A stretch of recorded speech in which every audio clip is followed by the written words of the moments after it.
Hi friends, welcome to GS bro. இன்னைக்கு time and ஒர்க்கில் last class. So இந்த கிளாஸோட நம்ம டைம் அண்ட் ஒர்க் டாப்பிக்கை கம்ப்ளீட் பண்ணுறோம்.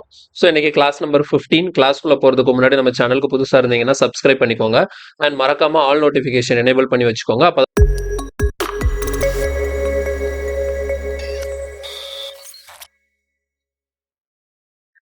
ஓகே, இந்த கிளாஸோட ஃபர்ஸ்ட் கொஸ்டின் என்னன்னா, a man and a women working together can do a work in 66 days. The ratio of their working efficiencies is 3:2. In how many days 6 men and 2 women working together can do the same work? CGL 2021ல கேட்ட question. Okay, இந்த கொஸ்டின்ல எப்படி start பண்றாங்க அப்படின்னா, ஒரு மேனும் ஒரு விமனும் சேர்ந்து பார்த்தா ஒரு வேலையை 66 நாள்ல முடிச்சுவாங்களாம். ஓகேவா? ஸோ இப்போ இந்த இடத்துல இந்த ஸ்டேட்மெண்ட் மட்டும்தான் கொடுத்துருக்காங்க. அது போக நமக்கு அவங்களோட எஃபிஷியன்சி கொடுத்தாச்சு 3:2ன்னு சொல்லிட்டு. அப்போ 3ங்கிறது யாருக்குன்னா, இங்க மேல பேசியிருக்கிறது ஃபர்ஸ்ட் மேனை சொல்லியிருக்காங்க, ரெண்டாவது விமனை சொல்லியிருக்காங்க. அப்போ 3:2ங்கிறது மேனுக்கும் விமனுக்கும் இருக்கக்கூடிய அந்த எஃபிஷியன்சி ரேஷியோ, ரெண்டு பேரோட ஒன் டே ஒர்க்குக்கு ரேஷியோ கொடுத்துருக்காங்க.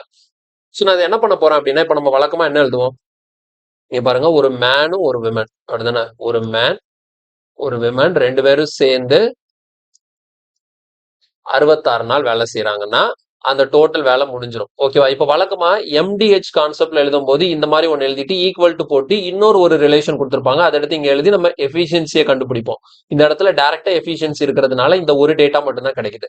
ஆக்சுவலா இந்த டேட்டாவை நம்ம என்ன எடுப்போம், இதைத்தான் டோட்டல் ஒர்க்னு எடுப்போம் இல்லையா?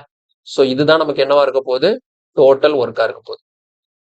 கிளியரா புரியுதுல? ஒரு மென்னும் ஒரு விமனும் சேர்ந்து பார்த்தா 66 நாள்ல வேலையை முடிச்சிருவாங்க. So men plus M plus டபிள்யூங்கிறது வேலை செய்யறவங்க இன்ட்டு அவங்க 66 நாள்ல முடிக்கிறாங்க. ஸோ எம் இன்ட்டு டி போட்டிருக்கேன். இதுதான் நமக்கான டோட்டல் ஒர்க்கா இருக்க போது. இங்க ஒரே ரிலேஷன் தான் கொடுத்துருக்காங்க, ஏன்னா எஃபிஷியன்சி டைரக்டா இருக்கிறதுனால இதை நான் அப்படியே எடுத்துக்கிட்டேன். ஸோ அது போக நமக்கு கொஸ்டின்ல என்ன இருக்கு, மேனும் விமன் இவங்க ரெண்டு பேருக்குமான எஃபிஷியன்சி எப்படி இருக்கான், 3:2ன்னு இருக்கான். அது அப்படி கூட எழுதிக்கலாம், 3/2ன்னு எழுதிக்கலாம். அப்போ மேனோட ஒன் டே ஒர்க்கு 3, விமனோட ஒன் டே ஒர்க்கு 2. அப்ப இதுல சப்ஸ்டிட் பண்ணும்போது எனக்கு டோட்டல் ஒர்க் எவ்வளோங்கிறது கிடைச்சது பாருங்க. டோட்டல் ஒர்க் என்ன, எம்முக்கு பதிலாக 3 சப்ஸ்டிட் பண்ணும், டபிள்யூக்கு பதிலாக 2 சப்ஸ்டிட் பண்ணும். அப்போ 5. ஸோ 5 × 66. கிளியரா புரியுதா? 5 × 66னா எவ்வளோ, 330 யூனிட்ஸ் தான் இந்த கொஸ்டினை பொறுத்த வரைக்கும் எனக்கு டோட்டல் ஒர்க்கா இருக்க போகுது. இப்ப நேரா கேள்விக்கு வாங்க. என்ன கேட்கறாங்க, 6 மென்னும் 2 விமனும் சேர்ந்து பார்த்தா இந்த ஒர்க்கை எவ்வளவு நாள்ல முடிப்பாங்க. அப்ப நமக்கு கேள்வி எப்படி வரப்போகுதுன்னா, 6 மென்னும் 2 விமனும் சேர்ந்து எக்ஸ் எவ்வளவு நாள் ஒர்க் பண்ணா இந்த டோட்டல் ஒர்க், அதாவது இந்த 330 யூனிட்ஸ் ஆஃப் த ஒர்க்கை முடிப்பாங்க. இப்போ இதை நம்ம சிம்பிளிஃபை பண்ணலாம். இந்த இடத்துல நம்ம எம்முக்கு பதிலாக என்ன சப்ஸ்டிட் பண்ண போறோம், 3 சப்ஸ்டிட் பண்ண போறோம், டபிள்யூக்கு பதிலாக 2 சப்ஸ்டிட் பண்ண போறோம். அப்ப இது என்ன ஆகும், 6 3s are 18, 2 2s are 4. அப்ப நமக்கு இந்த இடத்துல 22 கிடைக்கும். into x equal to 330. So 11 டேபிள்ல கேன்சல் பண்ணா இங்க 2 டைம்ஸ், இங்க 30 டைம்ஸ், again 2 டேபிள்ல கேன்சல் பண்ணா இங்க 15. So finally x ஓட வேல்யூ எனக்கு என்ன வந்துருச்சு, 15. So answer is 15 டேஸ்ல வேலை முடிஞ்சிடும். Option B. தெளிவா புரியுதுல்ல? ரொம்ப சிம்பிளான ஒரு மாடல் தான். டைரக்டா எஃபிஷியன்சி இருக்கு. ஒரு மென்னும் ஒரு விமனும் சேர்ந்து 66 நாள் வேலை செய்யறாங்க. அப்ப அதுதான் நமக்கான டோட்டல் ஒர்க். ஸோ இந்த டோட்டல் ஒர்க்கு 330 யூனிட்ஸ்ங்கிறது கிடைச்சிருச்சு. அப்போ 6 மென்னும் 2 விமனும் சேர்ந்து எத்தனை நாள் வேலை பார்த்தா இந்த 330 யூனிட்ஸ் ஆஃப் த ஒர்க்கை கம்ப்ளீட் பண்ணுவாங்க அப்படிங்கிறதான் கேள்வி. ஓகே, அடுத்த கொஸ்டின். இதுல பாருங்க, 18 men can complete a work in 14 days. 3 women do as much work as 2 men. 5 men and 6 women started the work and continued for 4 days. Subsequently, 3 more men joined the group. In how many total days was the work completed? CGL 2021ல கேட்ட question. இப்போ இந்த இடத்துல என்ன சொல்றாங்க, 18 men வந்து ஒரு ஒர்க்கை 14 டேஸ்ல முடிச்சிருவாங்க. 18 men வந்து ஒரு ஒர்க்கை 14 டேஸ்ல முடிச்சிருவாங்க. இது போக என்ன சொல்றாங்கன்னா, 3 women can do as much work as 2 men. அப்படின்னா என்ன அர்த்தம்னா, 3 விமன், ஓகேங்களா, 3 விமன் சேர்ந்து எவ்வளவு வேலையை பாக்குறாங்களோ அதே வேலையை 2 மென்னு முடிச்சிருவாங்களாம். அப்ப இந்த இடத்துல என்ன ரிலேஷன் நடந்திருக்குங்கிறது எழுதுறேன் பாருங்க. 3 விமன் சேர்ந்து பாக்குற வேலையும் 2 மென்னு சேர்ந்து பாக்குற வேலையும் 2 ஈக்குவலா. ஸோ 3 விமன் ஈக்குவல் டு 2 மென்னுங்கிறத எழுதணும். ஸோ இதுக்கு அதான் அர்த்தம், 3 women do as much work as 2 men. அப்போ 3 விமன் பாக்குற வேலையை 2 மென்னு பாத்துருவாங்கன்னா என்ன அர்த்தம், 3 விமன் வந்து 2 மென்னுக்கு ஈக்குவலா இருக்காங்க. 3 விமனோட எஃபிஷியன்சி 2 மென்னோட எஃபிஷியன்சிக்கு ஈக்குவலா இருக்கு. ஸோ இதுல இருந்து நம்ம என்ன பண்ணிக்கலாம், விமனுக்கும் மென்னுக்கும் எஃபிஷியன்சி ரேஷியோ கொண்டு வந்துடலாம். எவ்வளவு இருக்குன்னா 2/3. ஸோ விமனோட எஃபிஷியன்சி 2, மென்னோட எஃபிஷியன்சி வந்து 3. இப்போ ஃபர்ஸ்ட் ஸ்டேட்மெண்ட்டுக்கு வாங்க. என்ன கொடுத்துருக்காங்க, 18 men 14 டேஸ் வேலை செஞ்சாங்கன்னா, ஓகேங்களா. ஸோ 18 men 14 டேஸ் வேலை செஞ்சாங்கன்னா மொத்த வேலையை முடிச்சிருவாங்க. அப்ப இதுதான் நமக்கு என்னவா இருக்கும், டோட்டல் ஒர்க்கா இருக்கும். ஸோ டோட்டல் ஒர்க்குங்கிறது இங்க என்னது, 18 men into 14 days, M into D, யார் வேலை செய்யறா எவ்வளவு நாள் வேலை செய்யறாங்க. ஸோ இதை தான் நம்ம டோட்டல் ஒர்க்கா கன்சிடர் பண்ண போறோம். நமக்கு எம்முக்கு பதிலாக என்ன சப்ஸ்டியூட் பண்ணிக்கலாம், 3. அப்ப நீங்க எம்முக்கு 3 சப்ஸ்டியூட் பண்ணீங்கன்னா எனக்கு இந்த இடத்துல டோட்டல் ஒர்க் எவ்வளவு கிடைக்க போகுது, 18 இன்டூ 3 இன்டூ 14. கிளியரா, 18 இன்டூ 3 இன்டூ 14. ஸோ இது மூணே மல்டிப்ளை பண்ணும்போது நமக்கு கிடைக்கக்கூடிய ரிசல்ட் வந்து 756. ஸோ அப்போ நமக்கான டோட்டல் ஒர்க் வந்து இந்த கொஸ்டினை பொறுத்த வரைக்கும் 756 யூனிட்ஸ். ஸோ இங்க எப்படி வேலை நடக்குதுன்னா 5 men and 6 women started the work and continued for 4 days. Subsequently, 3 more men joined the group. In how many total days was the work completed? அப்போ அதுக்கப்புறம் நம்ம ஒரு ஈக்குவேஷனா ஃபார்ம் பண்ணலாம். எப்படி ஈக்குவேஷன் ஃபார்ம் பண்றதுன்னு பாருங்க. 5 menனும் அவங்க கூட சேர்ந்து 6 விமனும் சேர்ந்து வேலையை ஆரம்பிக்கிறாங்க. வேலையை ஆரம்பிச்சு 4 நாள் வேலை செஞ்சதுக்கு அப்புறமேட்டு என்ன நடக்குதுன்னா இவங்க கூட 3 more men ஜாயின் பண்ணிக்கிறாங்களா. அப்ப அதுக்கப்புறம் யார் வேலை செய்யணும், மறுபடியும் இந்த 3 more men தானே ஜாயின் பண்றாங்க. அப்போ 5 men ஆல்ரெடி இருந்தாங்க. இப்ப அவங்க கூட ஒரு 3 men ஜாயின் பண்ணிட்டாங்கன்னா இப்ப வேலை செய்ய போறது எவ்வளோ, 8 men. ஓகேவா. ஸோ அப்ப இந்த 8 menனும் விமன்ல எந்த சேஞ்சுமே இல்லை, 6 விமனும் சேர்ந்து வேலை பார்க்க போறாங்க. இவங்க எவ்வளவு நாள் வேலை பார்த்திருந்தா எனக்கு டோட்டலா இந்த 756 units of the work complete ஆயிருக்கும். கிளியரா புரியுதுல. 5 மென்னும் 6 விமனும் சேர்ந்து 4 நாள் வேலை பார்த்தாச்சு. இப்போ எக்ஸ்ட்ரா ஒரு 3 மென்னு வந்து ஜாயின் பண்ணிக்கிறாங்க இவங்க கூட. அப்போ 5 மென்னு இருந்தது 8 மென்னா மாறிடும். விமன்ல எந்த சேஞ்சும் இருக்க போறது இல்லை. ஸோ அதே 6 விமன் தான். இப்போ இவங்க எவ்வளவு நாள் வேலை பார்த்தாங்கன்னு தெரியல. ஆனா மொத்தமா நமக்கு 756 units of the work complete ஆயிருக்கு. ஓகே, இப்போ சிம்பிளிஃபை பண்ணும்போது எம்முக்கு பதிலாக 3 சப்ஸ்டியூட் பண்ணணும், டபிள்யூக்கு பதிலாக 2 சப்ஸ்டியூட் பண்ணணும். இப்போ எம்முக்கு 3னா இல்லைன்னா ஒரு 15, இங்க 2னா 12, 15 பிளஸ் 12னா நமக்கு 15 பிளஸ் 12னா 27, 27 இன்டூ 4னா 108 கிடைக்கும். ஓகே, அதே மாதிரி இங்க 8 3s are 24, 6 2s are 12. Okay, so 24 into 12னா 36 இன்டூ எக்ஸ் இருக்கிறதுனால 36x போட்டுக்கலாம், ஈக்குவல் டு 756. ஸோ அடுத்த ஸ்டெப்ல 36x மட்டும் இங்க வச்சுட்டு இந்த 108 அங்க கொண்டு போயிடலாம். ஸோ 108 அங்க கொண்டு போயிட்டோம்னா கழிக்கும் போது 648 கிடைக்கும். இப்போ அடுத்தது 36 இருக்கு, இங்க அப்படியே டைரக்டா 36 அலை கேன்சல் பண்றேன், 1 டைம் வரும், அடுத்த ஒரு 8 டைம் வரும். So finally X equal to என்ன கிடைச்சிருக்குன்னா 18 டேஸ் கிடைச்சிருக்கு. இப்போ நமக்கு கேட்ட கேள்வி எப்படி இருக்குதுன்னு சொல்லிட்டு பார்க்கணும். ஆல்ரெடி 5 மென்னும் 6 விமனும் சேர்ந்து 4 நாள் வேலை செஞ்சுட்டாங்க. அதுக்கப்புறம் ரிமைனிங் ஒர்க்கை முடிக்கிறதுக்கு 8 மென்னுக்கும் 6 விமனுக்கும் எவ்வளவு நாள் ஆகும் கொஸ்டின் கேட்டிருந்தா ஆன்சர் வந்து 18 டேஸ் போட்டிருக்கலாம். ஆனா இவங்க கேட்டது என்னது, டோட்டலா வேலை முடியும் எவ்வளவு நாள் சொல்லிட்டு. அப்போ 5 மென்னும் 6 விமனும் சேர்ந்து ஒரு 4 நாள், அடுத்த 8 விமன் அண்ட் 6 விமன். ஓகே, ஒரு 1 செகண்ட், ஒரு சின்ன தப்பு பண்ணிட்டேன். இந்த இடத்துல மல்டிப்ளிகேஷன் கிடையாது, அதுல வந்து அடிஷன் தான் வரணும். சரியா, ஸோ இந்த இடத்துல அடிஷன் தான் வரணும். 8 மென்னும் 6 விமனும் சேர்ந்து ஒரு 18 நாள் வேலை செஞ்சு இந்த வேலையை முடிச்சிருக்கா. அப்போ ஆக மொத்தம் இங்க வேலை எவ்வளவு நடந்திருக்குன்னா ஃபர்ஸ்ட் ஒரு 4 நாள், அடுத்த ஒரு 18 நாள். ஸோ டோட்டல் நம்பர் ஆஃப் டேஸ்ன்னு பார்க்கும்போது நமக்கான ஆன்சர் வந்து எவ்வளவு கிடைக்குது, ஆப்ஷன் டி 22 டேஸ் கிடைக்குது. கொஸ்டினுக்கான ஆன்சர் வந்து ஆப்ஷன் டி 22 டேஸ் நமக்கு கிடைக்குது. கிளியரா. ஸோ இதுவும் முக்கியமான மாடல் தான். அடுத்த கொஸ்டின் கீழே பாருங்க, 3 men 4 women and 6 children can complete a work in 7 days. A woman does double the work a man does and a child does half the work a man does. So first இந்த இடத்துல இங்க பாருங்க, a woman does double the work a man does. அப்படின்னா என்ன அர்த்தம்னா woman பாக்குற வேலை எப்படி இருக்கும்னா மேன் பாக்குற வேலையில 2 மடங்கு இருக்கும். A woman does double the work a man doesனா விமன் செய்யக்கூடிய வேலை மேன் செய்யக்கூடிய வேலையில 2 மடங்கு. ஸோ இதுதான் அந்த முதல் இது. அடுத்து பாருங்க, and a child does half the work done by a man does. ஓகேவா. அப்ப சைல்டு என்ன பண்றாங்கன்னா ஒரு மேன் பாக்குற வேலையில ஹாஃப் பாக்குறாங்கன்னு அர்த்தம். ஸோ இந்த 2 ரிலேஷனும் கரெக்டா எழுதணும். விமன் டஸ், அதாவது விமன் செய்யக்கூடிய வேலை ஒரு மேன் செய்யக்கூடிய வேலையில 2 மடங்கு. அப்போ ஒரு விமன் 2 மென்னுக்கு ஈக்குவல். அதே மாதிரி சைல்டு பார்க்கக்கூடிய வேலை மேன் பார்க்கக்கூடிய வேலையில பாதி, ஹாஃப்னு சொல்லியிருக்காங்க. அப்போ ஒரு சில்ட்ரன் வந்து ஒரு மேன்ல பாதிக்கு ஈக்குவல். இப்போ இதை வச்சு நம்ம என்ன பண்ணலாம்னா இந்த விமன் மென்னு சைல்டு இவங்க 3 பேருக்கும் ரேஷியோ எடுத்துட்டு வரலாம். பாருங்க, விமனும் மென்னும் என்ன ரேஷியோல வரும், 2:1. இதே இது சைல்டும் மென்னும் என்ன ரேஷியோல வருது பாருங்க, 1:2ங்கிற ரேஷியோல வருது. ஸோ இப்போ இதை நம்ம வந்து மெர்ஜ் பண்ணலாம். மெர்ஜ் பண்ணும்போது யாரை வச்சு மெர்ஜ் பண்ணணும், இங்க ரெண்டுலயுமே காமனா இருக்கிறது யாரு, இங்க விமனு மென்னு, இங்க சைல்டு மென்னு. ஸோ ரெண்டுலயும் மென்னு தானே காமனா இருக்கிறாங்க. அப்போ விமன் மென்னு சைல்டு. இப்போ விமனும் மென் என்ன ரேஷியோ, 2:1. அடுத்து வந்து மென்னுக்கும் சைல்டுக்கும் பார்க்கணும். மென்னுக்கும் சைல்டுக்கு பார்க்கும்போது எவ்வளவு வருது, மென்னுக்கு வந்து 2, சைல்டுக்கு 1. ஸோ சைல்டுக்கு 1. இப்போ நம்ம அடுத்து என்ன பண்ணுவோம், இந்த இடத்துல 1 போடுவோம், இந்த இடத்துல 2 போடுவோம். ஸோ 2 2s are 4, இங்கே 2, இங்கே 1. ஸோ ஃபைனலி எனக்கு எஃபிஷியன்சி கிடைச்சிருச்சு. விமன், மென், சைல்டு இவங்க 3 பேருக்குமான எஃபிஷியன்சி எப்படி இருக்குன்னா 4:2:1. விமனால ஒரு நாளைக்கு 4 யூனிட்ஸ் பண்ண முடியும், மென்னால ஒரு நாளைக்கு 2 யூனிட்ஸ் பண்ண முடியும், சைல்டால ஒரு நாளைக்கு 1 யூனிட் தான் பண்ண முடியும். இப்போ நமக்கு ஃபர்ஸ்ட் ஸ்டார்டிங்ல என்ன கொடுத்துருந்தாங்க, 3 men, 4 women, 6 children. இவங்க எல்லாரும் சேர்ந்து பார்த்தா வேலை எவ்வளவு நாள்ல முடிஞ்சிருமா, 7 நாள்ல முடிஞ்சிருமா. அப்ப இதைத்தான் நம்ம என்னன்னு வச்சுக்கணும், டோட்டல் ஒர்க்னு வச்சுக்கணும். ஸோ யார் வேலை பார்த்தா எவ்வளவு நாள் வேலை பார்த்தாங்க, வேலை பார்த்தவங்களோட எஃபிஷியன்சி இன்டூ டைம் பண்ணும்போது நமக்கு டோட்டல் ஒர்க் கிடைச்சிடும். ஓகே, இப்போ இந்த இடத்துல எம் டபிள்யூ சியை வந்து இங்க ரேஷியோல இருந்து எடுத்துக்கலாம். எம்முக்கு பதிலாக என்ன சப்ஸ்டிட் பண்ணும், 2. அப்ப 3 2s are 6. டபிள்யூக்கு பதிலாக 4 4 4s are 16. அண்ட் சிக்கு பதிலாக 1ன்னா நமக்கு வெறும் 6 தான் கிடைக்கும். ஸோ இன்டூ 7 இதுதான் டோட்டல் ஒர்க்கு. இதை நம்ம இன்னும் கூட சிம்பிளிஃபை பண்ணும்போது 16, இது ஒரு 12, அப்ப 28 கிடைக்கும்.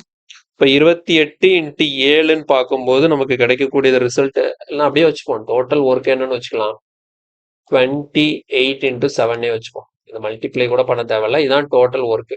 28 இன்ட்டு 7 யூனிட்ஸ் தான் டோட்டல் ஒர்க். இப்போ கேள்வி என்னன்னா, how many women alone can complete this work in 7 days?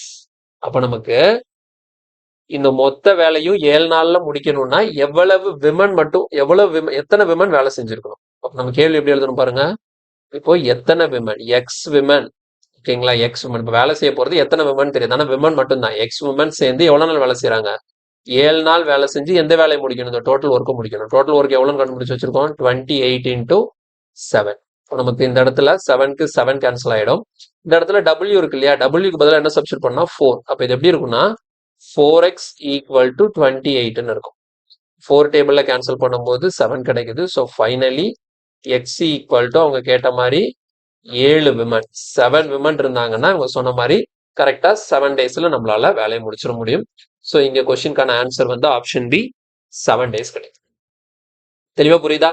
So efficiency புரியணுங்கிறதுக்காக கொஞ்சம் தெளிவா பண்ணிருக்கிறேன். விமன், மென், சைல்டு இவங்க 3 பேரோட எஃபிஷியன்சி கண்டுபிடிச்சிட்டீங்கன்னா அதுக்கப்புறம் வழக்கம் போல இதுக்கு முந்தின கொஸ்டின் எப்படி சால்வ் பண்ணுமோ அதே பேட்டர்ல தான் சால்வ் பண்ணிருக்கேன். ஸோ டோட்டல் ஒர்க்கை கண்டுபிடிச்சிட்டு அதுக்கப்புறம் யார் வேலை பார்க்க போறாங்க, எத்தனை நாள் வேலை பார்க்க போறாங்க, equal to total work. So இங்க வந்து எத்தனை விமன் எனக்கு தெரியாது, அதனால எக்ஸ் விமன் வச்சிருக்கேன்.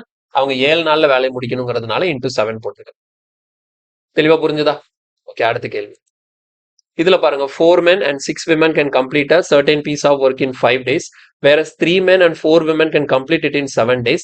How many men should assist 25 women to complete 5/2 times the same work in 5 days? இது ஆல்ரெடி நம்ம பார்த்த மாடல் தான். என்ன கொடுத்துருக்காங்க பாருங்க, 4 menனும் 6 womenனும் சேர்ந்து பார்த்தா வேலை எவ்வளவு நாள்ல முடிஞ்சிருமா, 5 daysல முடிஞ்சிருமா. அதே ஒர்க்கை 3 menனும் 4 விமனும் சேர்ந்து பார்த்தாங்கன்னா வேலை எவ்வளவு. இது வந்து நம்ம போன கிளாஸ்ல பார்த்தோம்ல, லாஸ்ட் கிளாஸ்ல இந்த மாடல்லாம் பண்ணிருப்போம். இப்போ இதை நம்ம என்ன நினைப்போம், டோட்டல் ஒர்க்னு வச்சுக்கோம். கரெக்டா? இப்போ இதுக்கப்புறம் இதுல இருந்து தான் என்ன பண்ணணும், மேனுக்கும் விமனுக்கும் எஃபிஷியன்சி எடுத்துட்டு வரோம். எப்படி, இந்த 5 உள்ள போகும்போது என்ன ஆகும், 20 men பிளஸ் 30 விமன். 7 உள்ள போகும்போது 21 men பிளஸ் 28 விமன். அப்போ இந்த இடத்துல 30 இருக்கா, 28 இங்க வரும்போது இது 2 விமன் மாறிடும், இது அங்க போகும்போது எம்னு மாறிடும். ஸோ டபிள்யூ பை எம் என்ன வரும்னா 1/2. ஸோ விமனோட எஃபிஷியன்சி 1, மென்னோட எஃபிஷியன்சி வந்து 2. ஓகேவா? இப்போ அடுத்தது நமக்கு கேட்ட கேள்வி என்ன, how many men should assist 25 women? அப்போ எத்தனை மென்னு 25 விமன் கூட சேர்ந்து வேலை செஞ்சாங்கன்னா எவ்வளவு நாள்ல, 5 நாள்ல வேலை முடியணும். எவ்வளவு வேலை முடியணும்னா 5/2 டைம்ஸ் ஆஃப் த ஒர்க். அப்ப இந்த டோட்டல் ஒர்க்ல எவ்வளவு முடிஞ்சா போதும், 5/2 டைம்ஸ். ஓகே, அப்ப நான் இந்த இடத்துல என்ன பண்ணுவேன், 5/2 டைம்ஸ் ஆஃப் டோட்டல் ஒர்க் எழுதுவேன். டோட்டல் ஒர்க்குங்கிறது எங்க இருக்கு, இது இல்லைன்னா இதை எடுத்துக்கலாம். ஸோ நான் ஏதாச்சும் ஒன்று எடுத்துக்கிறேன். இந்த 4m பிளஸ் 6w இன்டூ 5. புரியுதா? So 5/2 times of total work. இப்போ நீங்க டபிள்யூக்கு 1, எம்முக்கு 2 சப்ஸ்டிட் பண்ணீங்கன்னா போதும். பாருங்க, எம்முக்கு நீங்க 2 போட்டீங்கன்னா இந்த இடத்துல என்ன ஆகும், 2x. ஸோ இந்த 5ஐயும் இந்த 5ஐயும் கேன்சல் பண்ணிடலாம். ஓகேவா? ஸோ இந்த 5ஐயும் இந்த 5ஐயும் நான் கேன்சல் பண்ணிடுறேன். இப்போ என்ன ஆகுதுன்னா, இது எம்முக்கு நீங்க 2 போடும்போது 2x, டபிள்யூக்கு 1 போட்டீங்கன்னா 25. ஸோ இப்படி வந்துடும், ஈக்குவல் டு இந்த 5/2 வெளியவே இருக்கட்டும். இப்போ இதில் பாருங்க, இன்டூ எம்முக்கு 2வா, அப்போ 4 2s are 8. 8 பிளஸ் 6ன்னா எவ்வளோ வரும்? 14 வரும். இப்போ இங்கே 2 டேபிளில் கேன்சல் பண்ணோம்னா 7 டைம்ஸ் வரும். இப்போ அடுத்தது 2x ஈக்குவல் டு 5 7 சார் 35, 25 அங்கே போயிடுச்சுன்னா 35 மைனஸ் 25 எவ்வளோ? 10. அப்போ x ஈக்குவல் டு கேன்சல் பண்ண எவ்வளோ? 5. இப்போ நமக்கு என்ன அர்த்தம்? 5 மென்னு 25 விமன் கூட சேர்ந்து வேலை செஞ்சிருந்தா 5 நாள் வேலை பார்த்து மொத்த ஒர்க்கில் 5/2 டைம்ஸை கம்ப்ளீட் பண்ணியிருக்கலாம். இதுதான் கான்செப்ட். தெளிவா புரிஞ்சுதா? எப்படி சால்வ் பண்ணிருக்கோம்னு சொல்லிட்டு ரொம்ப ரொம்ப சிம்பிள் தான். நான் வந்து ஸ்டெப் அதிகமா எழுதுறேன்னு சொல்லிட்டு பார்க்காதீங்க. நான் நோட்ஸ்க்கு இனி ஃபியூச்சர்ல பார்க்கணுங்கிற ஒரு நோட்ஸுக்காக நான் எழுதுறதுங்கிறதுனால நான் தெளிவா எழுதுறேன். எக்ஸாம்ல போயிட்டு இப்படி அவ்வளோத்தையும் உட்காந்து எழுதணும்னு அவசியமே கிடையாது. நீங்க உங்களுக்கு புரிஞ்சுக்கிறதுக்காக தான். ஓகேங்களா? ஸோ இந்த பேட்டர்ல தான் இந்த கொஸ்டினை சால்வ் பண்ணும். அதனால தான் நான் ஒவ்வொன்றையும் தெளிவா எழுதுறேன். இதை ஏன்னா நான் அப்படியே நோட்ஸா மாத்தி நம்மளோட ஆப்ல அப்லோட் பண்ணுவேன்.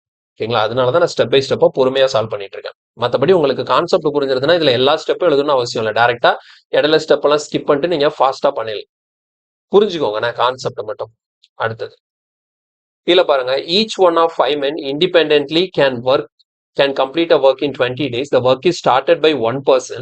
Next day, one more person join, and every next day, one more person join. From 5th day, 5% continued working as a team.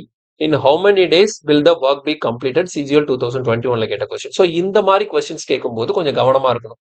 இந்த மாதிரி கொஸ்டின்ஸ் எல்லாம் ரொம்ப ரொம்ப சிம்பிளா தான் இருக்க போகுது. ஆனா இதுல என்ன கொடுத்துருக்காங்க, என்ன கேட்கறாங்கிறத, என்ன ப்ராசஸ் நடக்குதுங்கிறத நீங்க தெளிவா அண்டர்ஸ்டாண்ட் பண்ணிக்கணும். என்ன சொல்லிட்டாங்கன்னா, each one of 5 men independently can complete a work in 20 days. இதுக்கு என்ன அர்த்தம்னா 5 மென் இருக்கிறாங்க. இந்த 5 மென்னுல ஒவ்வொரு மென்னும் தனித்தனியா வேலை செஞ்சாங்கன்னா அவங்க வந்து ஒவ்வொருத்தரும் அந்த வேலையை முடிக்கிறதுக்கு 20 நாள் ஆகுமா? புரியுதா? 5 பேர் இருக்கிறாங்க. 5 பேருமே ஒரே மாதிரி எஃபிஷியன்சி உள்ளவங்க. இந்த 5 பேர்ல நீங்க யாராவது ஒருத்தர் எடுத்து வேலை செய்ய சொன்னீங்கன்னா அவங்க எடுத்துக்கக்கூடியது அந்த வேலையை முடிக்கிறதுக்கு 20 நாள் எடுத்துப்பாங்க. அதுக்கு தான் இந்த ஈச் ஒன் ஆஃப் 5 men சொல்லியிருக்கிறாங்க. புரியுதா? ஸோ 5 men இருக்கிறாங்க. 5 menல ஒவ்வொருத்தரும் தனித்தனியா வேலை செய்யும் போது எல்லாரும் தனித்தனியா வேலை செஞ்சாங்கன்னா அந்த வேலையை முடிக்கிறதுக்கு அவங்க எடுத்துக்கக்கூடிய டைம் வந்து 20 நாட்கள். அப்ப இதுல இருந்து என்ன புரியுதுன்னா, ஒரு மென் தனியா வேலை செஞ்சாங்கன்னா வேலை எவ்வளவு நாள்ல முடிஞ்சிடும்? 20 daysல முடிஞ்சிடும். ஓகேவா? ஆனா இங்க எப்படி வேலை நடக்கணுமா பாருங்க. The work is started by one person. ஒரு பர்சனை வச்சுதான் ஃபர்ஸ்ட் ஒர்க்கை ஸ்டார்ட் பண்ணணும். அடுத்த நெக்ஸ்ட் டே, அடுத்த நாள் என்ன நடக்கணும் அப்படின்னா கூட ஒருத்தர் வந்துடணும். 2 பேர் வந்து வேலை பார்க்கணும். அடுத்த நாள் இன்னொருத்தர் வந்துருவாரு, 3 பேர். 4வது நாள் 4 பேர். 5வது நாள் 5 பேர். அப்போ 5வது நாள் 5 பேர் வந்ததுக்கு அப்புறம் அதுக்கு அடுத்த 6வது நாள் 7வது நாள் 8வது நாள் அதுக்கப்புறம் இருக்கக்கூடிய எல்லா நாட்களுமே 5 பேரும் சேர்ந்து தான் வேலை செய்யணும். புரியுதா? ஸோ ஃபர்ஸ்ட் டே ஒருத்தர் மட்டும், 2வது டே 2 பேரு, 3வது டே 3 பேரு, 4வது டே 4 பேரு, 5வது டே 5 பேரு, 6வது டேயும் 5 பேரு, 7வது டே 5 பேரு, அதுக்கப்புறம் வேலை முடிகிற வரைக்கும் 5 பேருமே சேர்ந்து தான் வேலை பார்க்க போறாங்க. ஸோ இந்த ப்ராசஸ்ல நமக்கு வேலை நடந்ததுன்னா வேலை முடியறதுக்கு எவ்வளவு நாள் ஆகுதுங்கிறத கண்டுபிடிக்கும். சரி, எப்படி கண்டுபிடிக்கிறதுன்னு பாருங்க. ரொம்ப சிம்பிள். நமக்கு என்ன தெரியும்? ஒரு மென், ஓகேவா? ஒரு மென்னு வேலை செய்யறாங்கன்னு வச்சுக்கோங்களேன். ஒரு மென் வேலை செய்யறாங்கன்னா வேலை எவ்வளவு நாள்ல முடிஞ்சிருமா? ஒரு மென் வேலை செய்யறாங்கன்னா வேலை வந்து எவ்வளவு நாள்ல முடிஞ்சிடும்? 20 daysல முடிஞ்சிடும். இதை நான் MDH கான்செப்ட்ல எல்லாம் போடல, நார்மலாவே போடும். ஓகேங்களா? ஒரு மென் வேலை செஞ்சாங்கன்னா வேலை 20 daysல முடிஞ்சிடும். ஸோ இப்போ இதை வச்சு நான் என்ன பண்ணலாம் அப்படின்னா டோட்டல் ஒர்க்கை ஃபிக்ஸ் பண்றேன்.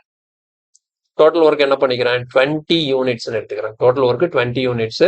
அப்போ ஒரு மென்னோட எஃபிஷியன்சி எவ்வளோன்னு எடுத்துக்கலாம்? 1ன்னு எடுத்துக்கலாம். ஓகேங்களா? ஒரு மென் வேலையை 20 daysல முடிக்கிறாங்க. நான் டோட்டல் ஒர்க்கையும் 20ன்னு எடுத்துக்கிறேன். அப்போ 20யை 1ஆல மல்டிப்ளை பண்ணாதான் 20 கிடைக்கும். அப்போ ஒரு மென் ஒரு நாளைக்கு 1 யூனிட் பண்றாங்கன்னு சொல்லி வச்சுக்கலாம். ஒரு மென் ஒரு நாளைக்கு 1 யூனிட் பண்றாங்க. அப்ப இங்க எப்படி வேலை நடக்க போகுது? ஃபர்ஸ்ட் டே யார் வருவா? ஃபர்ஸ்ட் டே ஒரே ஒரு ஆள் வருவாரு. அவர் வந்து வேலை செய்யறதுனால ஃபர்ஸ்ட் டே என்ன ஆகும்? 1 unit of the work complete ஆயிருக்கும். பிளஸ் 2வது நாள் யார் வருவா? 2 பேர் வருவாங்க. ஃபர்ஸ்ட் டே ஒருத்தர் மட்டும் வேலை செஞ்சதுனால ஒருத்தரால ஒரு நாளைக்கு 1 யூனிட் தான் பண்ண முடியும். 2வது நாள் 2 பேர் வேலை செய்ய போறாங்க. அப்ப 2 பேர் வேலை செய்யறாங்கன்னா ஒரு ஆளால ஒரு நாளைக்கு 1 யூனிட் முடிக்க முடியும். அப்ப 2 பேர் வேலை செய்யறதுனால 2 பேரும் ஆளுக்கு ஒரு யூனிட்னு சொல்லிட்டு 2 யூனிட்டை செகண்ட் டே முடிச்சிருவாங்க. 3வது நாள் யார் வருவா? எக்ஸ்ட்ரா இன்னொருத்தர் வருவார். அப்ப 3 பேர் வேலை செய்வாங்க. அப்ப ஆளுக்கு 1 யூனிட்னா மொத்தம் 3 யூனிட் முடியும். 4வது நாள் 4 யூனிட் முடியும். 5வது நாள் 5 யூனிட் முடியும். அப்போ இந்த இடத்துல 1 2 3 4 5 நாள், இந்த 5 நாள்ல இவ்வளவு யூனிட் ஆஃப் த ஒர்க் முடிஞ்சிருக்கு. ஓகேங்களா? சோ பாருங்க, இது அவ்வளோத்தையும் ஆட் பண்ணி பாருங்களேன். இது அவ்வளோத்தையும் ஆட் பண்ண எவ்வளவு வருது?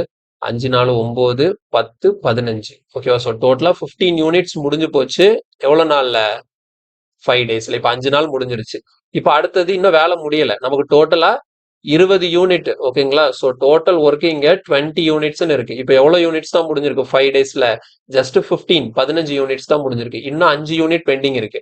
அப்ப அடுத்தது 6வது நாள் யார் வருவா? 6வது நாள் அதே 5 பேர் தான் வேலை பார்ப்பாங்க. நான் சொன்னேன்ல, முத நாள் ஒருத்தர், 2வது நாள் 2 பேரு, 3வது நாள் 3 பேரு, 4வது நாள் 4 பேரு, 5வது நாள்ல இருந்து அடுத்த வேலை முடியிற வரைக்கும் எல்லா நாளுமே 5 பேரும் சேர்ந்து தான் வேலை செய்யணும். அப்ப 5வது நாள் 5 பேர் வந்தாச்சு. மறுபடியும் 6வது நாளும் 5 பேரும் சேர்ந்து தான் வேலை செய்யணும். அப்ப 6வது நாள் 5 பேரும் சேர்ந்து வேலை செய்யறாங்கன்னா நமக்கு ஆளுக்கு ஒரு யூனிட் 5. அப்ப இது ஃபுல்லாத்தையும் ஆட் பண்ணும்போது எனக்கு எவ்வளவு வந்துருச்சு? எக்ஸாக்டா 20 யூனிட்ஸ் வருது. அப்போ இது ஒரு 5 நாள் பிளஸ் இங்க ஒரு 5, ஒரு 4. ஸோ ஆன்சர் வந்து நமக்கு என்னன்னு எடுத்துக்கலாம்? 6 நாள்ல வேலை முடிஞ்சிடும். இதை பெருசா சால்வ் பண்றதுக்குலாம் இதுல ஒண்ணுமே இல்லை. இந்த கொஸ்டின் வந்து ஜஸ்ட் அண்டர்ஸ்டாண்டிங் பர்பஸ் மாதிரி தான். ஓகேவா? ஸோ இந்த மாதிரி பேட்டர்ல நமக்கு கொஸ்டின் கேட்கலாம். இந்த கொஸ்டின்கெல்லாம் உட்காந்து ஸ்டெப் எழுதி சால்வ் பண்ணணும்னு அவசியம் இல்லை. இதை புரிஞ்சுக்க ட்ரை பண்ணுங்க. ஒரு மென்னால ஒரு வேலையை 20 நாள்ல முடிக்க முடியும்னா டோட்டல் ஒர்க் 20 டேஸ். அப்போ ஒரு மென்னால ஒரு நாளைக்கு ஒரு யூனிட் பண்ண முடியும். அப்ப இந்த பேட்டர்ன்ல அவங்க வேலை செய்யும் போது ஒவ்வொரு நாளும் எவ்வளவு யூனிட் முடியுதுன்னு சொல்லிட்டு பாருங்க. நமக்கு கரெக்டா 20 யூனிட் எப்போ முடியுதோ அப்ப வேலை முடிஞ்சு போச்சுன்னு அர்த்தம். அப்போ 1 2 3 4 5ன்னு சொல்லி பார்க்கும்போது 5 நாட்கள்ல நமக்கு 15 யூனிட் முடிஞ்சிருக்கு. அடுத்த 6வது நாளும் 5 பேர் சேர்ந்து வேலை பார்க்கறதுனால 6வது நாளும் 5 யூனிட் முடிஞ்சிருக்கு. அப்ப ஆக மொத்தம் 20 யூனிட் முடிஞ்சிருச்சு. மொத்தம் 6 நாட்கள். கிளியரா? அடுத்த கொஸ்டின் பாருங்க. A and B together can complete a task in 12 days. However, if A works alone, complete half the job and leaves, then B works alone and completes the rest of the work. It takes 25 days in all to complete the work. If B is more efficient than A, how many days would it have taken B to do the work by himself? அப்படின்னு இருக்கு.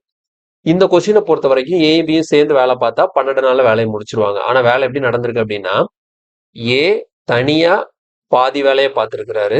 அதுக்கப்புறம் அதுல இருந்து left ஆயிட்டாரு. அதுக்கப்புறம் B தனியா மீதி பாதி வேலையை செஞ்சிருக்கிறாரு. இப்படி பார்த்ததுனால மொத்தமா 25 நாள் ஆயிருக்கு. ஓகேங்களா? இப்படி பார்த்ததுனால மொத்த வேலை முடியறதுக்கு 25 நாள் ஆயிருக்கு. இதுல பி வந்து ஏ விட மோர் எஃபிஷியன்ட்னு சொல்லி கொடுத்துருக்காங்க. அப்ப பி தனியா இந்த மொத்த வேலையும் பார்த்திருந்தா எவ்வளவு நாள்ல முடிப்பாங்கன்னு சொல்லிட்டு கேள்வி. சோ இந்த கொஸ்டினை ரீட் பண்ண உடனே ஒரு சில பேருக்கு ஒரு சின்ன பாயிண்ட் ஸ்ட்ரைக் ஆகும். அது என்னங்கிறத நான் சொல்லிடுறேன். இதுல ஒரு வார்த்தை சொல்லியிருக்கிறாங்க. பாதி வேலையை ஏ பார்த்து பாதி வேலையை பி பார்த்திருந்தா மொத்தமா 25 நாள் ஆகும்னு சொல்லியிருக்காங்க. அப்ப இதுல எப்படி எடுத்துக்க கூடாது அப்படின்னா, 25 நாள் வேலை நடந்திருக்கு. அப்ப பாதி வேலையை ஏ முடிச்சிருக்காரு, பாதி வேலையை பி முடிச்சிருக்கிறாருன்னா, அப்ப 25 நாள்ல 12 நாள் ஏ வேலை பார்த்திருப்பாரு, 12 நாள் பி வேலை பார்த்திருப்பாருன்னு சொல்லிட்டு அந்த மாதிரி தப்பா எடுத்துடக்கூடாது. ஓகேங்களா? இந்த 25 நாள்ல ஏ வேலை பார்த்த டைமும் பி வேலை பார்த்த டைமும் ஈக்குவலா இருக்கணும்னு அவசியமே இல்லை. ஏன்னா ஏக்கும் பிக்கும் எஃபிஷியன்சி வேற வேற. ஆனா 2 பேருமே பாதி பாதி வேலையை முடிச்சிருக்கிறாங்க. அப்ப டைம்ல பாதி பாதி எடுத்துப்பாங்கன்னு சொல்லிட்டு கணக்கு கிடையாது. ஏன்னா 2 பேருக்கும் ஒரே மாதிரியான எஃபிஷியன்சி இருந்தாதான் ஒரே வேலையை பார்க்கறதுக்கு ஒரே டைம் ஆகும். ஸோ 2 பேருக்கும் வேற வேற எஃபிஷியன்சி இருக்கிறதுனால 2 பேரும் ஈக்குவல் அமௌண்ட் ஆஃப் ஒர்க்கை பண்ணியிருந்தாலுமே 2 பேரும் அதுக்கு எடுத்துக்கக்கூடிய டைம் டிஃப்ரெண்டா தான் இருக்கும். அப்ப இந்த 25 நாள்ல ஏ வேலை பார்த்த டைமும் பி வேலை பார்த்த டைமும் கண்டிப்பா ஈக்குவலா இருக்க போறது இல்லை. ஓகே, சரி. இப்ப இந்த கொஸ்டினை நான் எப்படிதான் அப்ரோச் பண்றதுன்னு பாத்தீங்கன்னா, நார்மலா இந்த கொஸ்டினை வச்சு எழுதுனோம்னா ரொம்ப லென்த்தா போயிட்டு இருக்கும். பெரிய பெரிய ஈக்குவேஷன்லாம் ஃபார்ம் ஆகும். ஸோ இந்த பேட்டர்ன்ல ஒரு கொஸ்டின் வந்ததுனாலே இதுக்கு பெஸ்ட் வே என்ன அப்படின்னு பாத்தீங்கன்னா, நம்ம த்ரூ ஆப்ஷன் போறதுதான். இதுல ஒவ்வொரு ஆப்ஷனா எடுத்து நம்ம சால்வ் பண்ணும்போது எந்த ஆப்ஷனுக்கு நமக்கு கொடுத்த கண்டிஷன் சாட்டிஸ்ஃபை ஆகுதோ அந்த ஆப்ஷனை நம்ம ஆன்சரா போட்டுக்கலாம். ரொம்ப சிம்பிள் தான். எப்படி எடுத்துக்கிறதுன்னு பாருங்க. இப்போ ஃபார் எக்ஸாம்பிள் ஆப்ஷன் ஏ தான் கரெக்ட்னு வச்சுக்கோங்களேன். நமக்கு கேள்வி என்ன கேட்கறாங்க? பி தனியா அந்த வேலை செஞ்சாங்கன்னா வேலை எவ்வளவு நாள்ல முடியும்? இதுதான் நமக்கான கேள்வி. சரி, ஓகே. ஒருவேளை ஆப்ஷன் ஏ தான் ஆன்சரா இருக்குதுன்னா அப்ப பி தனியா வேலை செஞ்சாங்கன்னா வேலை 18 நாள்ல முடியும். கொஸ்டின்ல என்ன கொடுத்துட்டாங்க?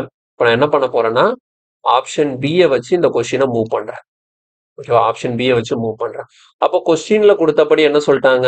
ஏயும் பியும் சேர்ந்து வேலை செஞ்சாங்கன்னா வேலை எவ்வளவு நாள்ல முடியும்? 12 டேஸ்ல முடியும். ஓகே, ஆப்ஷன் ஏ படி. ஓகேங்களா? ஸோ ஃபர்ஸ்ட் ஆப்ஷன் எடுத்ததுனால பி தனியா வேலை பார்த்தா பியால தனியா வேலையை முடிக்கிறதுக்கு 18 நாள் எடுத்துப்பாங்கன்னு சொல்லியிருக்கோம். ஸோ இது ரெண்டையும் வச்சு நம்ம என்ன பண்ணலாம்? டோட்டல் ஒர்க்கை ஃபிக்ஸ் பண்ணிடலாம். அப்போ 12 18 எல்சிஎம் என்ன வரும்?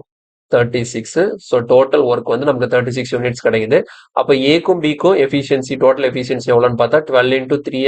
அப்போ 3 யூனிட்ஸ் வரும். பிக்கு மட்டும் எஃபிஷியன்சி என்னன்னா 2ன்னு கிடைக்கும். அப்போ ஏயோட எஃபிஷியன்சி என்னவா இருக்கும்? 1ன்னு இருக்கும். புரியுதா? பியோட எஃபிஷியன்சி 2, ஏ பிளஸ் பி ரெண்டு பேரும் டோட்டல் எஃபிஷியன்சி 3னா இப்ப ஏயோட எஃபிஷியன்சி எவ்வளவு? 1.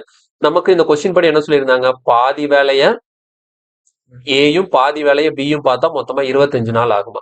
அப்ப பாருங்க, பாதி வேலையை பார்க்கறதுக்கு ஏ எடுத்துக்கக்கூடிய டைம், மீதி பாதியை பார்க்கறதுக்கு பி எடுத்துக்கக்கூடிய டைம், இது ரெண்டையும் ஆட் பண்ணா எனக்கு எவ்வளவு வரணும்? 25 வரணும். இப்படி வந்ததுன்னா இந்த ஆப்ஷன் கரெக்ட், வரலன்னா இந்த ஆப்ஷன் தப்பு. ஓகே, ஸோ இப்போ பாதி வேலையை முடிக்கிறதுக்கு ஏக்கு எவ்வளவு டைம் ஆகுங்கிறத எப்படி கண்டுபிடிக்கணும்னா, டோட்டல் ஒர்க் எவ்வளோ? 36 யூனிட்ஸ். அப்ப இதுல பாதி வேலை தான் ஏ பார்த்தது. அப்ப இதுல பாதினா எவ்வளவு? ஏ எவ்வளவு ஒர்க் பண்ணிருப்பாரு? 18. நமக்கு தெரியும் டைம் ஈக்குவல் டு ஃபார்முலா என்ன? Work by efficiency. புரியுதா? டைம் கண்டுபிடிக்கணும்னா எவ்வளவு ஒர்க் பண்ணாங்க, ஒர்க் பார்த்தவங்களோட எஃபிஷியன்சியை அந்த ஒர்க்ல இருந்து டிவைட் பண்ணும்போது நமக்கு அதுக்கு எவ்வளவு டைம் ஆச்சுன்னு சொல்லி கிடைச்சிருக்கும். அப்ப பாதி வேலையை பார்க்கறதுக்கு ஏ எடுக்கக்கூடிய டைமை கண்டுபிடிக்கிறதுக்கு ஏ எவ்வளவு வேலை பார்த்தாரு? 36ல பாதினா 18. ஏயோட எஃபிஷியன்சி எவ்வளவு? 1 பிளஸ் மீதி பாதியை பார்க்கறதுக்கு பி எடுத்துக்கூடிய டைம்னா அப்ப பி ஒரு 18 யூனிட்டை பார்த்துருக்கணும். பியோட எஃபிஷியன்சி எவ்வளோ? இதா இருக்கு 2. இது ரெண்டையும் ஆட் பண்ணா 25 வருதான்னு செக் பண்ணும். வருதான்னு பாருங்க. நான் 2ஆல கேன்சல் பண்ணும்போது 9 18 ஒரு 9னா ரெண்டையும் ஆட் பண்ணும்போது எவ்வளவு வருது? 27 வருது. ஸோ இப்படி வரக்கூடாது, தப்பு. அப்ப நமக்கு ஆப்ஷன் ஏ ஆன்சர் இல்லை. ஆப்ஷன் ஏ ஆன்சர் இல்லைங்கிற ஒரு கன்க்ளூஷனுக்கு வந்தாச்சு. ஸோ இது ஃபாஸ்டா பண்ணலாம். எக்ஸாம்ல வந்து இது இவ்வளோ பெரிய ப்ராசஸ் எல்லாம் இருக்காது. எக்ஸ்பிளைன் பண்றதுக்காக நான் பொறுமையா சொல்லி கொடுத்துட்டு இருக்கேன். சரி, ஓகே சார், இந்த இடத்துல ஆப்ஷன் ஏ போடணும், பின்னு போட்டு வச்சிருக்கேன். ஓகேங்களா? இது வந்து பி கிடையாது. நான் ஃபர்ஸ்ட் ஆப்ஷன் ஏ வச்சு ட்ரை பண்ணா, இப்பதான் பியை வச்சு ட்ரை பண்ண போறேன். ஆப்ஷன் ஏல வந்து ஆன்சர் வரல. ஓகே, இப்போ அடுத்த ஆப்ஷன் பாருங்க, பி. இப்போ நான் பி ஆப்ஷன் எடுத்து பண்ணும்போது ஒரு விஷயத்த நீங்க பாத்தீங்கன்னா தெரியும். இப்போ இதே மாதிரி ஆப்ஷன் பி வச்சு எழுதும்போது இந்த இடத்துல 12 போடுவேன், இந்த இடத்துல 22 போடுவேன். அப்போ 12 22 கொஞ்சம் ஓரளவு லிங்க் ஆகாத மாதிரி இருக்கு. அதனால நான் பி ஆப்ஷனுக்கு ஃபர்ஸ்ட் ப்ரிஃபரன்ஸ் கொடுக்கல. பி ஆப்ஷன் கொடுத்து 12க்கு 22 எல்சிஎம் எடுத்தா கொஞ்சம் அது நமக்கு வேலையா இருக்குங்கிறதுனால நான் ஈஸியானதா பார்த்து ஃபர்ஸ்ட் எடுத்துக்கிறேன். ஸோ அதனால நான் பியை விட்டுட்டு சி எடுக்கிறேன். ஓகேங்களா? அடுத்த ஆப்ஷன் வந்து நான் சியை ட்ரை பண்றேன். Option C. ஓகேவா? இப்போ நீங்க ஆப்ஷன் சி வச்சு பண்ணும்போது அதே மாதிரி பண்ணுவீங்களா? ஏயும் பியும் சேர்ந்து வேலை பார்த்தா வேலை எவ்வளவு நாள் முடியுது? 12 டேஸ்ல முடியுது. அப்போ ஆப்ஷன் சி படி பார்க்கும்போது பி தனியா வேலை பார்த்தா எவ்வளவு நாள்ல முடியும்? 20 நாள்ல முடியும். அப்ப இந்த இடத்துல டோட்டல் ஒர்க்னு சொல்லி பார்க்கும்போது 12க்கும் 20க்கும் எல்சிஎம் என்ன வரும்? 60. So 60 units. இப்போ 12 இன்ட்டு 5 20 இன்ட்டு 3ன்னு வரும். அப்போ பியோட எஃபிஷியன்சி 3, ஏ பிளஸ் பியோட எஃபிஷியன்சி 5னா ஏயோட எஃபிஷியன்சி எவ்வளவா இருக்கும்? 2. அப்போ ஏயும் பியும் சேர்ந்து வேலை பார்க்கும்போது 25 நாள். அதாவது ஏயும் பியும் பாதி பாதி வேலையை பார்த்தாங்கன்னா 25 நாள்ல வேலை முடியும்னு சொல்லிருக்கேன். அப்ப ஏ பாதி வேலையை முடிக்கிறதுக்கு எவ்வளவு டைம் இங்க பார்க்கும்போது மொத்த வேலை 60 யூனிட் இருக்கு. அதுல பாதி எவ்வளோ? 30 யூனிட். ஓகேவா? அதுல பாதி எவ்வளோ இருக்கு? 30 யூனிட்ஸ் இருக்கு. 30 யூனிட்ஸ்க்கு ஏயோட எஃபிஷியன்சி எவ்வளோ? 2 பிளஸ் மீதி 30 யார் பார்க்கணும்? பி பார்க்கணும். அப்ப பியோட எஃபிஷியன்சி எவ்வளோ? 3. இதை சிம்பிளிஃபை பண்ணும்போது எனக்கு 25 வருதான்னு சொல்லிட்டு செக் பண்ணும். பாருங்க, இங்க கேன்சல் பண்ணும்போது 15, இங்க கேன்சல் பண்ணும்போது 10. ஸோ 15 பிளஸ் 10 எனக்கு ஆன்சர் எவ்வளவு வருது? 25 வருது. ஸோ அப்ப எனக்கு இந்த இடத்துல 25 கரெக்டா மேட்ச் ஆகுறதுனால இந்த கொஸ்டினுக்கான ஆன்சர் என்னதான்? ஆப்ஷன் சி 20ங்கிற கன்க்ளூஷனுக்கு வந்துடலாம். புரியுதா? இப்போ ஒருவேளை 20 வச்சு இந்த இடத்துல கரெக்டா எனக்கு 25 மேட்ச் ஆகலைன்னா அடுத்த ஆப்ஷன் 15க்கு போவேன். ஆப்ஷன் டி 15க்கு போவேன். ஆப்ஷன் டி 15 வரலன்னா நான் பிஏ செக் பண்ணணும்னு அவசியமே கிடையாது. ஆட்டோமேட்டிக்கா பி தான் ஆன்சரா இருக்கும். இப்போ ஏயும் இல்லை, சியும் இல்லை, டியும் இல்லைன்னா நீங்க பிஏ செக் பண்ணணும்னு அவசியமே இல்லை. நீங்க பிஏ வந்து ஆன்சர் சொல்லிட்டு டிக் பண்ணிட்டு போயிடலாம். கிளியரா புரியுதா? நான் பிஏ ஏன் விட்டுட்டு சிக்கு போனேன் அப்படின்னா இங்க 22ங்கிற ஒரு நம்பர் இருக்கு. 12க்கும் 22க்கும் எல்சிஎம் எடுத்தோம்னா அது கொஞ்சம் பெரிய நம்பரா போகும். அதை விட்டுட்டு நம்ம 12 20 எடுத்தா 60 தான் வருது. இப்ப அடுத்த ஆப்ஷனே பாருங்க, டி ஆப்ஷன் கூட 12 15ன்னு வரும். 12க்கு 15க்கு எல்சிஎம் எடுத்தாலும் நமக்கு 60 தான் கிடைக்கும். தெளிவா புரியுதா? ஸோ இது ரொம்ப ரொம்ப முக்கியமான மாடல். இந்த கொஸ்டினை வந்து நீங்க த்ரூ ஆப்ஷன் போகும்போது சிம்பிளா உங்களால ஆன்சர் எடுக்க முடியும். நமக்கு ஆப்ஷன் சி வச்சு பண்ணும்போது அவங்க சொன்ன மாதிரி பாதி பாதி வேலையை ஏயும் பியும் பண்ணும்போது நமக்கு மொத்தம் 25 நாள் கிடைக்கும். கிளியரா? ஓகே, சரி. இதோட நமக்கு டைம் அண்ட் ஒர்க் டாபிக் வந்து கம்ப்ளீட் ஆகுது. ஸோ இன்னும் இந்த டைம் அண்ட் ஒர்க் அப்படிங்கிற சாப்டர் ஃபுல்லா முடியல. ஓகேங்களா? ஸோ டைம் அண்ட் ஒர்க்குங்கிற ஒரு போர்ஷனை தான் நான் முடிச்சிருக்கேன். இதே டைம் அண்ட் ஒர்க்கை பேஸ் பண்ணி தான் நமக்கு ஒர்க் அண்ட் வேஜஸ்ன்னு சொல்லிட்டு இன்னொரு டாபிக் இருக்கு. ஸோ அதுல நிறைய கொஸ்டின்ஸ் எல்லாம் இருக்காது. அது அதிகபட்சம் ஒரு 2 இல்லைன்னா 3 கிளாஸ்ல அதை நம்ம கம்ப்ளீட் பண்ண பார்க்கலாம். ஓகேங்களா? ஸோ டைம் அண்ட் ஒர்க்ல நீங்க ஃபுல்லா பேசிக் ஸ்ட்ராங்கா இருந்தா மட்டும்தான் ஒர்க் அண்ட் வேஜஸ்ல வந்து நம்மளால ஈஸியா பர்ஃபார்ம் பண்ண முடியும். ஸோ இதை பேஸ் பண்ணி தான் நமக்கு ஒர்க் அண்ட் வேஜஸ் இருக்கு. அதுக்கப்புறம் பைப்ஸ் அண்ட் சிஸ்டம் டாபிக் இதை பேஸ் பண்ணி தான் இருக்கு. ஓகேங்களா? ஸோ நம்ம அடுத்த கிளாஸ்ல ஒர்க் அண்ட் வேஜஸை பேசிக்ல இருந்து ஃபுல்லா டிஸ்கஸ் பண்ணலாம். இப்போ இது வரைக்கும் நமக்கு டைம் அண்ட் ஒர்க் ஃபுல்லா முடிச்சாச்சு. இதுல ஏதாவது கொஸ்டின் உங்களுக்கு டவுட் இருந்ததுன்னா கண்டிப்பா கமெண்ட்ல சொல்லுங்க, இல்லை டெலிகிராம் குரூப்ல ஷேர் பண்ணுங்க. நான் அதுக்கு வந்து டவுட் உடனே கிளியர் பண்ண பார்க்குறேன். இல்லை நீங்கள் ஏதாவது வித்தியாசமான கொஸ்டின் பார்த்தாலும் எனக்கு ஷேர் பண்ணுங்க. நான் அதுக்கான ஆன்சரும் உங்களுக்கு நான் எக்ஸ்பிளைன் பண்ணுறேன். ஓகேங்களா? ஸோ மற்றபடி வீடியோ பிடிச்சிருந்தா லைக் பண்ணுங்க, ஃப்ரெண்ட்ஸ் எல்லாருக்கும் ஷேர் பண்ணுங்க. மறக்காம நம்ம சேனலுக்கு சப்ஸ்கிரைப் பண்ணுங்க. நம்மளோட GS Pro Android application download பண்ணிக்கோங்க. அதில் இந்த டாபிக்கோட மொத்த கிளாஸ் நோட்டையும் நான் அப்லோட் பண்ணிடுவேன். அதை நீங்கள் டவுன்லோட் பண்ணி அது நீங்கள் வந்து உங்களோட ஃபியூச்சர் ரெஃபரன்ஸ்க்கு யூஸ் பண்ணிக்கலாம். ஓகே, அடுத்த கிளாஸில் மீட் பண்ணுறேன். தேங்க்யூ.